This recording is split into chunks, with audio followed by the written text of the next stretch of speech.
The Locked On Podcast Network presents the NBA Big 3 in 30. The three biggest stories in the NBA from our local experts at the Locked On Podcast Network. We bring you the real story, why it matters, what's next, who wins the big game, and more, all in 30 minutes. The NBA Big 3 in 30 starts now with the biggest story in the NBA. The New York Knicks are up 2-0 on the Boston Celtics after coming back from 20 down for the second straight game against the defending champs. You are Locked On Knicks, your daily New York Knicks podcast. 91-90, Knicks win 2-0 over the Boston Celtics. I'm sorry I'm not yelling about it more. My voice is so cooked from doing too much of that at the bar that I was at today. Excuse the little bit of fried vocal cords here. I'll be better by tomorrow, I promise. But let's talk through the individual player performances here. So Mikal Bridges, 14.7 boards, 5 assists, 3 steals.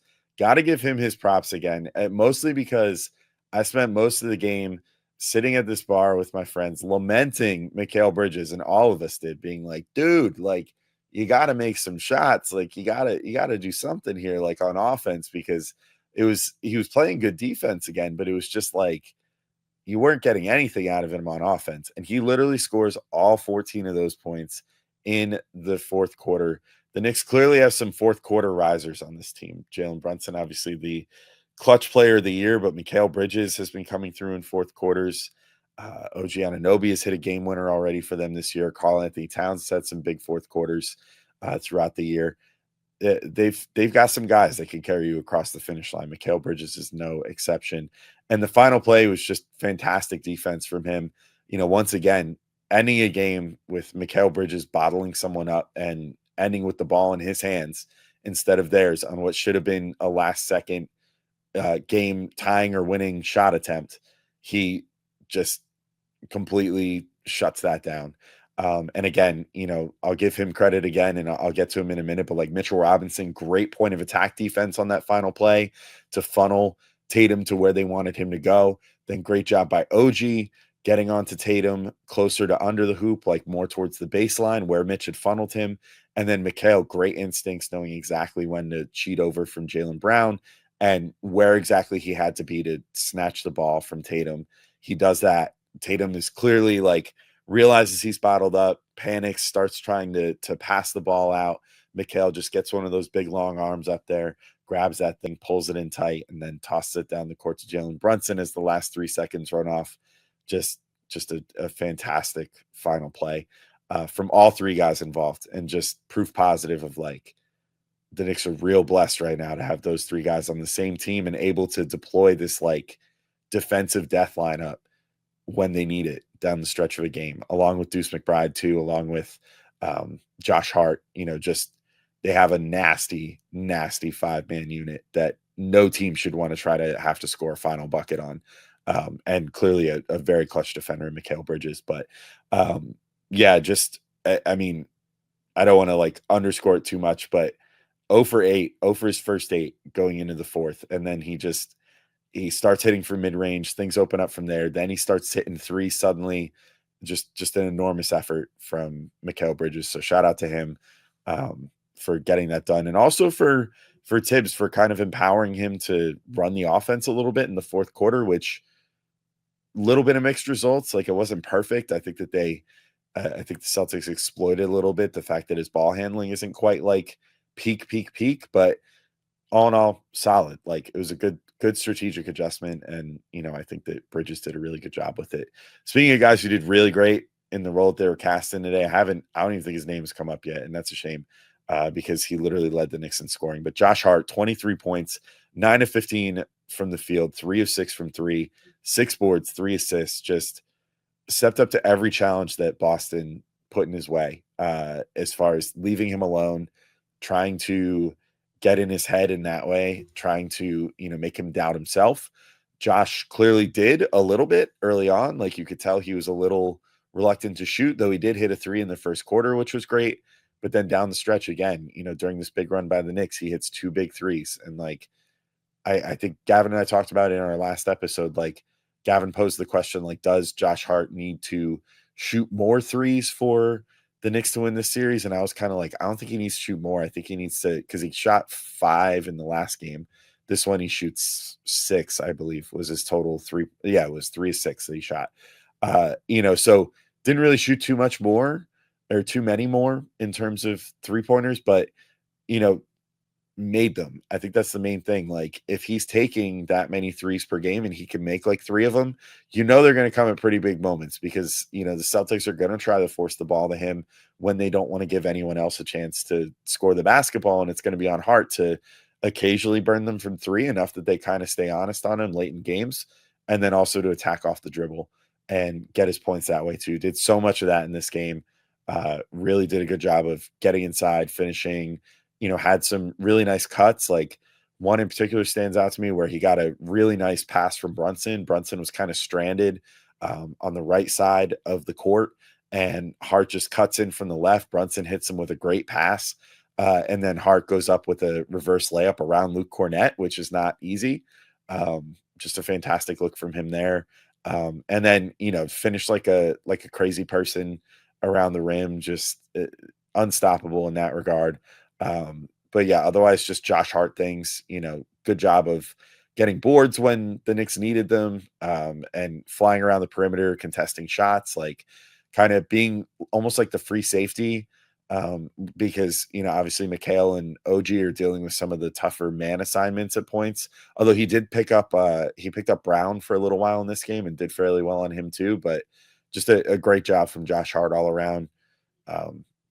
It makes my heart happy seeing him win the Knicks playoff game like this. And, I love watching him play. I love having him on the team, and confident Josh Hart is the best Josh Hart. And that was who showed up in this game. And that's who's got to show up the rest of the series if the Knicks want to close this thing out and make their first Eastern Conference Finals appearance in over 20 years. That's crazy to say.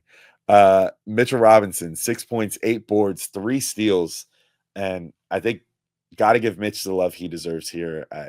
It's a team high plus 19 in 22 minutes. I think he was the driving force in this game. I think he completely walled off the paint for the Celtics. I think we've seen through the first 2 games of this series, there's perhaps no player on the Knicks that scares the Celtics more than Mitchell Robinson. I don't think that's a hot take. I think he scares them. I think that's why they keep fouling to take him out of games. I mean, I give Tibbs a lot of credit actually for how he managed this one, but in the fourth quarter, the Celtics did that. They started fouling Mitch, and it seemed like they were about to throw Hack-a-Mitch into effect. But smartly, Tibbs knew, like, well, they're 2 fouls away from the bonus, so they fouled Mitch once, and then the Knicks inbound the ball, and then they foul Mitch again, and then Tibbs pulled Mitch and threw OG back in, and it worked. I mean, I hate to see Mitch have to get taken out by something like that, but the fact of the matter is there's only so many fouls that you can have, and there's only really 2 bigs that are really playing at a good level for the Celtics right now. Kristaps Porzingis, whatever this infection is that he has, he does not look good. He looks a step slow. He is missing easy shots that I feel like he should be making. He's not really getting into like screens with gusto. Something's off with him. He does not look good. The minutes that he was on in this game, the Mitch and Porzingis minutes where they were matched up, some of the best minutes for the Knicks in this whole game, which is crazy because you'd think that would be a matchup that at full strength could give Mitch fits. And, I'm sure it could, but KP is not himself right now. So keep abusing that as much as you can. But in the meantime, if they want to do the Hack-a-Mitch thing, if you're going to willingly get like Luke Cornett in foul trouble, be my guest. If you want to willingly get anyone in foul trouble, be my guest on behalf of that. Certain points, I think Tibbs will roll with it and stick with Hack-a-Mitch. Other times, I think he will be reactive and take Mitch out. But, good for Mitch. Like, he even said it after the game, like, that he was like, I'm paraphrasing because I forget exactly what he said, but more or less like, oh, I'm flattered that they think I'm so good that they have to foul me to get me out of the game. It's a huge compliment because he's winning his minutes in that dominant a fashion. But yeah, again, can't stress enough, like that last play all happens because of Mitch.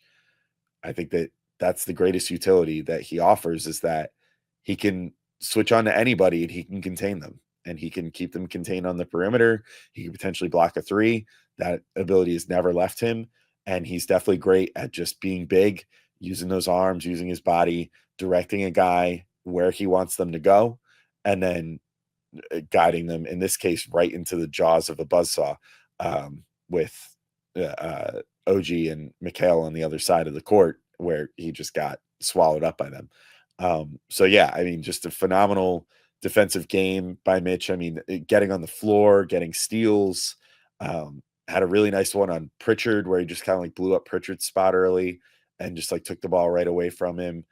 Took one from Horford on the perimeter in the second, and that was like one of kind of the catalysts to get the Knicks a little closer before half. Like they kind of they got it within 10 before half, which felt like a really big deal, and that was in large part to Mitch like stepping things up on defense. So that was great. Ever check your bank account and wonder, where did all my money go? Between dining out, online shopping, and entertainment, it's easy to lose track. That's where Monarch Money comes in, your personal CFO, giving you full visibility and control over your finances. Monarch Money isn't just a budgeting app, it's a complete financial command center. You can track all your accounts, investments, and spending in one place. So stop just managing your money and start building wealth. Instead of juggling multiple apps, you can use Monarch to check your finances, track spending, and even plan long-term goals. Managing money with your partner is smoother than ever, and you can track shared and personal accounts, set goals, and stay on the same page without the stress. Take control of your finances with Monarch Money. Use code LOCKEDONNFL at monarchmoney.com for 50% off your first year. That's monarchmoney.com, code LOCKEDONNFL for half off your first year. The Oklahoma City Thunder bounced back in a big way in Game 2. You are Locked On Thunder, your daily Oklahoma City Thunder podcast. Part of the Locked On Podcast Network, your team every day. A lot was going wrong for the Thunder coming out of game number 1. You're down 0-1 in a spot that historically teams with the Thunder's rest advantage win that game. But we know what happened in game 1. It did put this young team in the biggest spot they've ever been in. They've never had to play after a deflating loss of this magnitude, because they've never suffered a game like that came down to the wire in the playoffs and you lost it late and you feel like you could have it back. The only other resembling game would be Game 6 of Dallas last season to end their season. So after questions were brought up all day in the last 2 days about the Thunder's youngsters and do they have enough, and are they experienced enough to win, and does J-Dub have it? Does Chet have it? Chet mentioned after the game that he knew he was getting ripped on social media, so he stayed off of it. This was a must-win game from OKC, and they answered the call. This was a challenge from their superstar, SGA, after Game 1, saying he was excited for Game 2 to see what this team is made of, and they're made of the right stuff. Because when you look at game number 2, the Thunder, they were the more physical team. They wanted this game more. Their activity on the glass was night and day, chasing down the long caroms off the rim, putting their nose into the fight down low, even if it cost them a few loose ball fouls and elbows to the face and bumps and bruises, just swarming to every loose ball, hitting the deck up 20 in this game. They didn't do any of that in game 1. In a competitive game, they did none of that. So much so that Jalen Williams post-game talked about how they were just watching. They were just watching. Tonight, they weren't just watching. Tonight, the Oklahoma City Thunder were competing on every play. Now, hear me, they were not winning every play, but they competed every play. And it gave them a shot to win every play. And if you give yourself the chance to win every play, and then you do win those plays, you win the game. And it all builds upon itself. And this game snowballed to a degree that a lot of it is garbage time. A lot of it didn't matter, but it had to get to that point. And so whenever you were accumulating that snow to grow this snowball downhill, OKC did everything right. It wasn't just Denver came into this game lethargic. Denver played all their guys through the third quarter. They just couldn't make a dent in what Oklahoma City was doing. They had a much better offensive flow the entire game, generating clean looks from threes, this time making them. They attacked extremely hard off the catch. And think of that. Everyone who had to attack off the catch is all of the non-SGA players, all the players who had question marks about their game entering game 2, but they responded with an aggressive game and they were able to be poised in this spot. And that's on down the roster from number 1 to number 18. That was on down the roster of the poise and mental maturity of this group. I thought was important from game number 2, because it would have been easy for a guy like Chet or J-Dub or Shea to look at the results of game 1 and want to get it all back and want to press and want to do whatever it takes to erase narratives if you're Chet and J-Dub, or just will your team to a win if you're SGA. But what did the Thunder do instead? They just had their 0-0 mentality, and they made the right decisions. And they made the right simple reads that bended the Denver defense.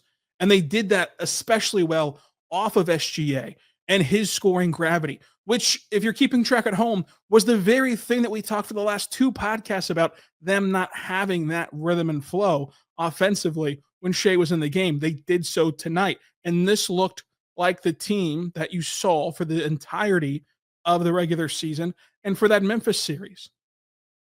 But OKC punched first, which is in stark contrast again to game 1, where they got off to a bad start. And to their credit, in game 1, they did get the car back on the road before faltering late, but they didn't just punch first. What was the other adjustment that we highlighted yesterday? You've got to close these quarters strong. OKC did that. To me, the Thunder played on the balls of their feet in this game instead of on their heels. The Thunder got punched first yesterday. In game 1, I should say. They got punched first. The Thunder didn't close quarters strong, and the Thunder played not to lose in game 1. All of that did a 180 in game number 2 as the Thunder registered the highest scoring half of NBA basketball in the postseason, 87 points in that half. The Thunder win the turnover battle after being crushed in game 1, validating that it was all simply effort. It was all simply just not doing the things you were supposed to be doing in a playoff game. Because my whole point of that the last 2 days was, you don't even have to win the rebounding battle, but you can't get crushed. And they didn't tonight. They won the rebounding battle in this game. They won the turnover battle 20-9. So this team, if you're keeping track at home, because we like to point out the things that they don't translate over, it's only fair to point out the things that they do translate over. This has been a historically great team the last 2 years of creating stocks, blocks, and steals, and creating turnovers. And in the Memphis series and in this series, they've been continuing that trend of high turnover games of their opponent. And then in this game, the Thunder dominate points in the paint. They win second chance points. They dominate fast break points.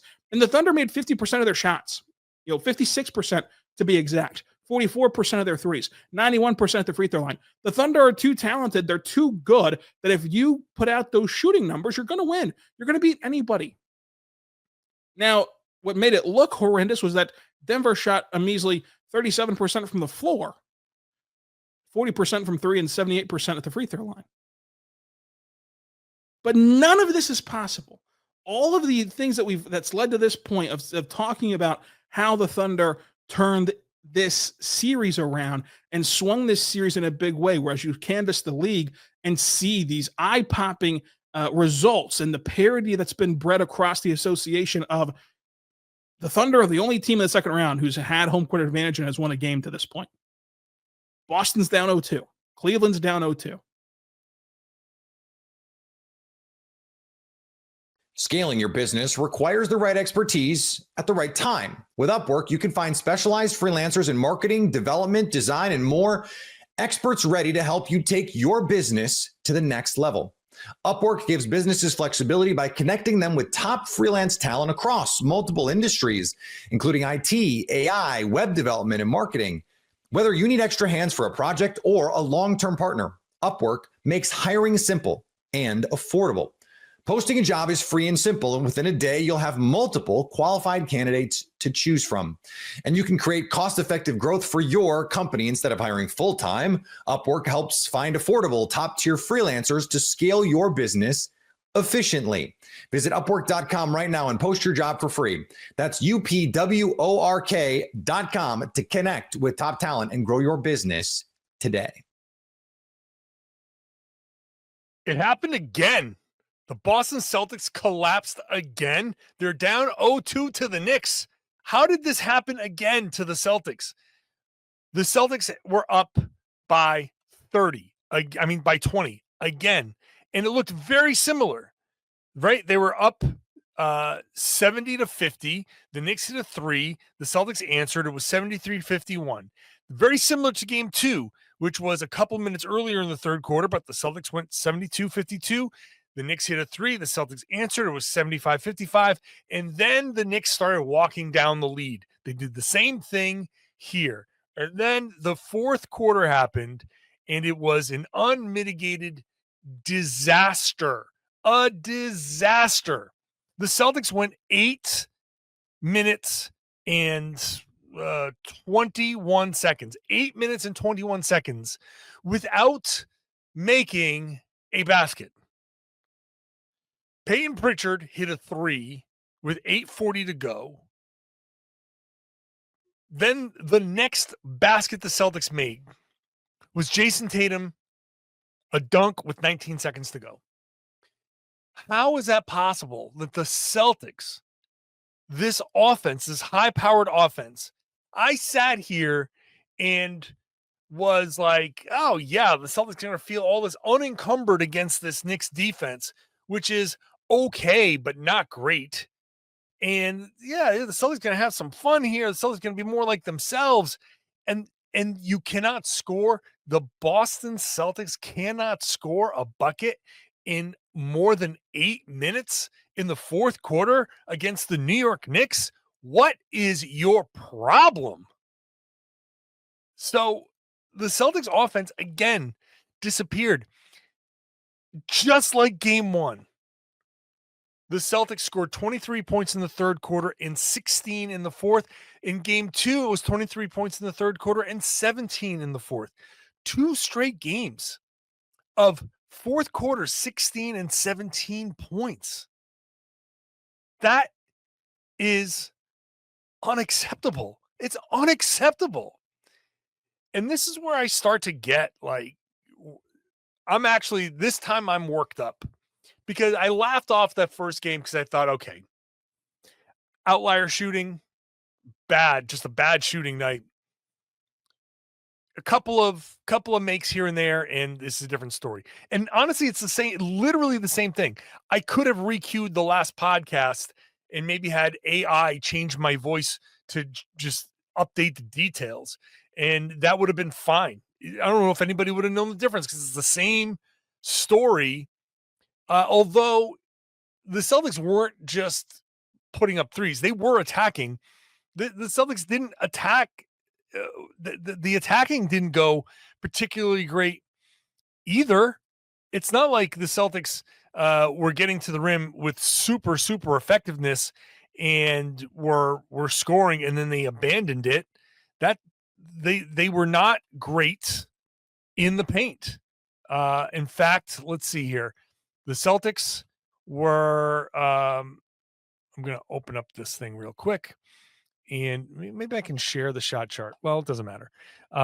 They were 16 of 21 in the paint, but they missed a bunch of them early.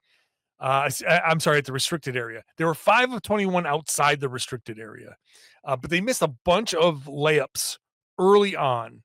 They had some success later, but they missed a bunch early on. And ultimately, in the paint, overall paint numbers, 21 of 42, 50% in the paint, which should be much higher than that.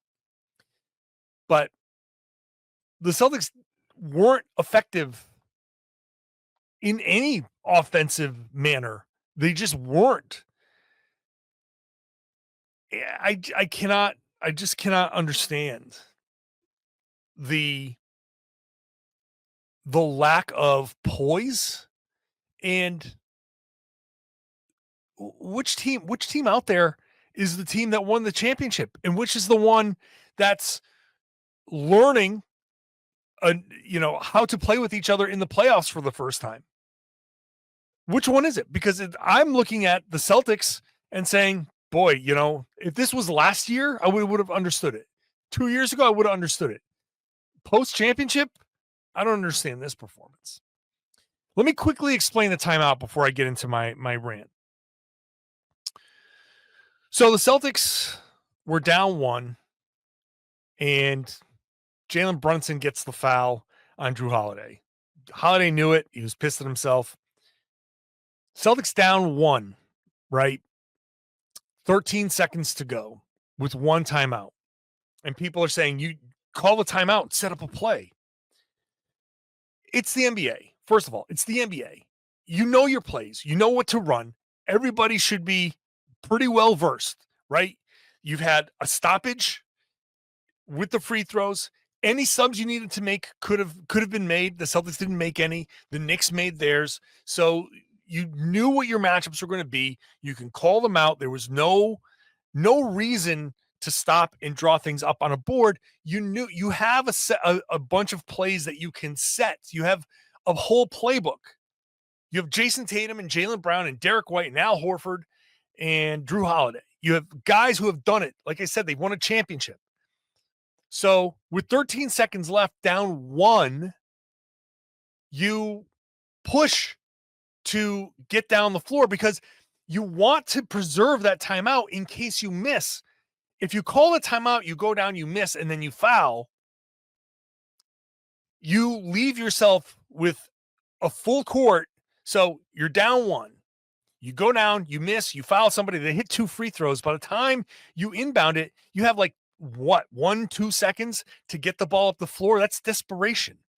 But if you come down with 13 seconds, you got 3 or 4 seconds to advance it. That's 9-10 seconds to get it over half. By the time you get over half court, you should have 3 or 4 seconds, which is a lot of time. 1,001, 1,002, 1,003, 1,004. That's a lot of time for pick, cut, something to put a shot up. In fact, when Jason Tatum drove left, it looked like he was going to get a baseline shot up, a baseline fadeaway. Maybe not the best shot in the world, but it looked to be like he was going to get that fadeaway in a clean look, but he decided to pass it out at the last second.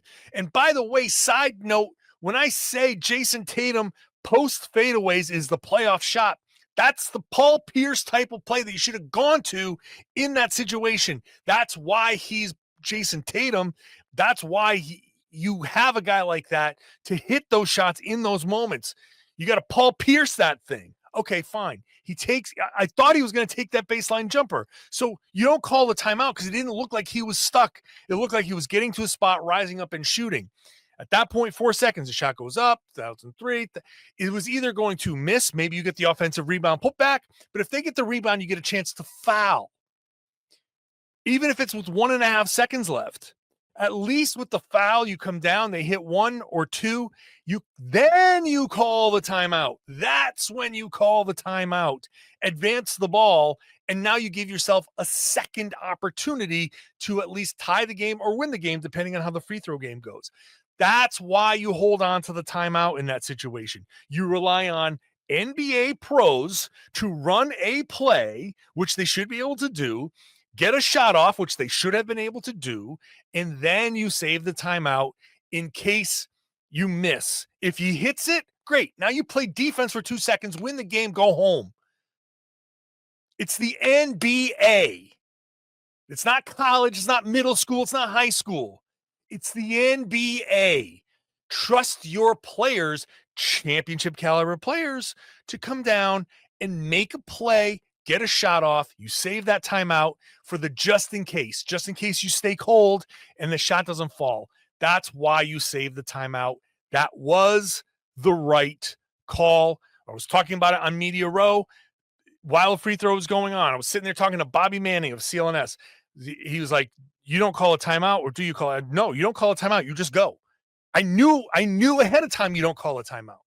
That's just, to me, that's basic and and it played out. The only problem I have was that the Celtics players did not execute in that moment.